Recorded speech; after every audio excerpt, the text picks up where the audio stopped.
जिसने ठाकुर जी की कथा नहीं सुनी उसके कान कान नहीं है, ये सांपों के रहने के लिए बाम्बी है। ये जगत का एकमात्र सिर्फ व्यवहार है।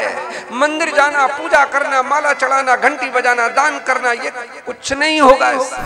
तो मेरी सलाह यही है बेटा कि तुम वन में मत जाओ, अपने मन में जाओ। जिन हरि कथा सुने ही नहीं काना, श्रवण रंध्र अहि भवन समाना। जिसने ठाकुर जी की कथा नहीं सुनी उसके कान कान नहीं है, ये सांपों के रहने के लिए बाम्बी है। क्यों? क्योंकि उसने जीवन पर्यंत बुराई सुनी है। जब कथा नहीं सुनी है तो व्यथा ही सुनी है, व्यथा ही कही है। तो ये जो विष है वो तुम्हारे हृदय में भी, तुम्हारे हृदय को विषाक्त कर देगा। और ये जो तुम्हारा हृदय है ये ठाकुर के रहने का घर है। यहाँ पर कूड़ा करकट जमा करोगे तो महाराज याद रखना भगवान कभी तुम्हारे हृदय में नहीं आएंगे। किसी भूल में मत रहना है। ये जगत का एकमात्र सिर्फ व्यवहार है।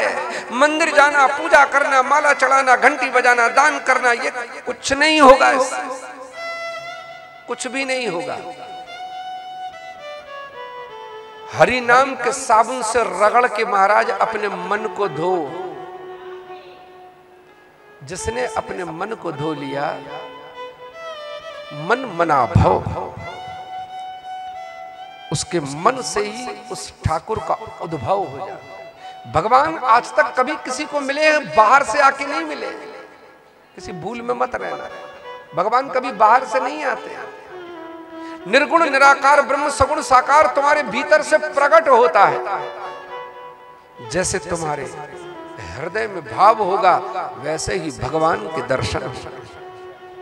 गोस्वामी जी ने लिखा, जाकी रही भावना जैसी, प्रभु मूरत देखी तिन तैसी। वो परमात्मा की मूरत को वैसे ही देखेगा जैसी उसकी भावना होगी।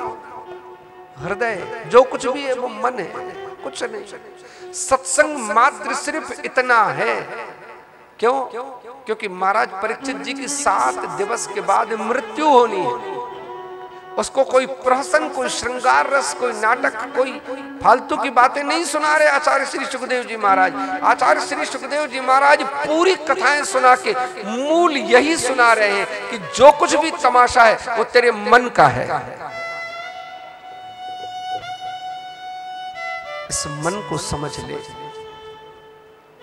मनः एव मनुष्याणाम कारणम बंध मोक्षयो।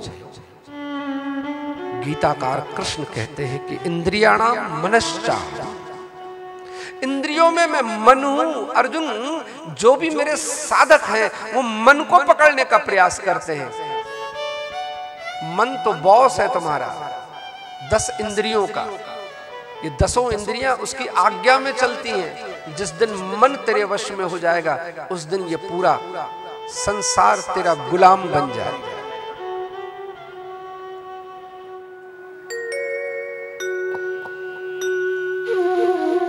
लेकिन मनु महाराज ने समझाया, बेटे